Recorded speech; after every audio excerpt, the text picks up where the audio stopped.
Jesus ele não da tribo de Levi. Não sendo da tribo de Levi, os sacerdotes, os sumos sacerdotes, eles vieram da tribo de Levi. Só que na Bíblia, para trazer vamos dizer, Deus ele trazia uma surpresa, antes mesmo da tribo de Levi existir, Deus apresenta um sacerdote que não é de nenhuma das tribos. Quer dizer, é um sacerdote extra, que aparece, e do mesmo jeito que aparece, também ele desaparece. Que é o Melquisedeque, significa o rei da justiça.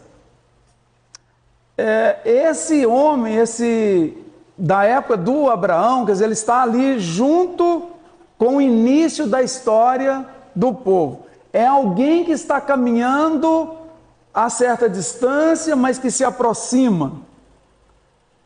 Até nos faz pensar da possibilidade desse Melquisedeque, que é um ser realmente estranho, de ser uma espécie de anjo do Senhor, uma espécie de um Cristo pré-encarnado, como os cristãos, na teologia cristã, apresenta de modo geral o anjo do Senhor, e alguém muito especial, misterioso, que surge e desaparece do mesmo jeito que surgiu, e que Jesus, que o Novo Testamento vai entender que Jesus é um sacerdote extratemporal.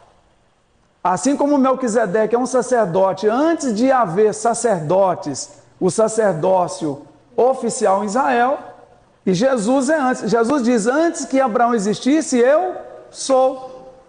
Então ele é um ser que tem uma vida pregressa, uma existência, no mínimo 2000 anos antes dele nascer.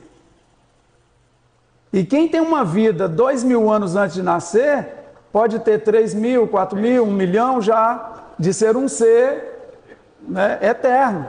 E aqui a ideia de que será um sacerdote eternamente, tu és, nem será, tu és sacerdote eterno, segundo a ordem de Melquisedeque. Qual que é a ordem de Melquisedeque? Um sacerdote antes do sacerdócio ser instituído. Ele é o alfa e o ômega, é o princípio e o fim.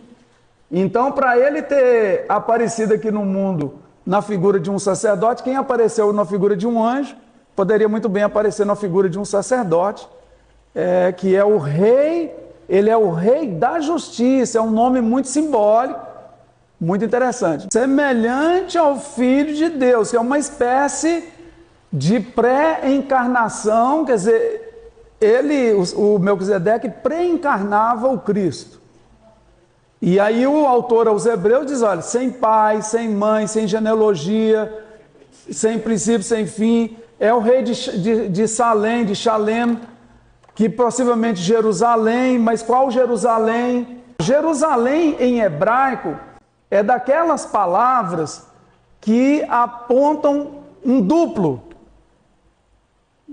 As palavras é um plural em hebraico em português a gente tem um plural, em hebraico tem 3 formas de plural. Tem um plural masculino, um plural feminino e um plural para as coisas que acontecem aos pares na natureza, que é chamado de dual, um duo. E as palavras que terminam em Aim, A-I-M em hebraico, Aim, Ierushalayim, Ierushalayim. Jerusalém aponta para 2 Jerusalém, Jerusalém terrena, Jerusalém celestial, Jerusalém física, Jerusalém espiritual. Assim também é com a palavra água em hebraico, Maim, águas superiores, águas inferiores. Assim também é com a palavra Egito, Mitzrayim, O Alto Egito, Baixo Egito. Assim é com a palavra céu, Shamaim. Céu que vemos, céu que não vemos. Céu físico, céu espiritual. Então, ele ser apontado como rei de Salém, ou de Shalem, ou de Shalom, ou da paz, ou de Jerusalém. De qual Jerusalém? Nós não temos relatos que ele fosse um rei da Jerusalém terrena. Não pode ser uma indicação de que ele é o rei da Jerusalém celestial, que ele representava o grande rei dos reis e senhor dos senhores, para a gente pensar.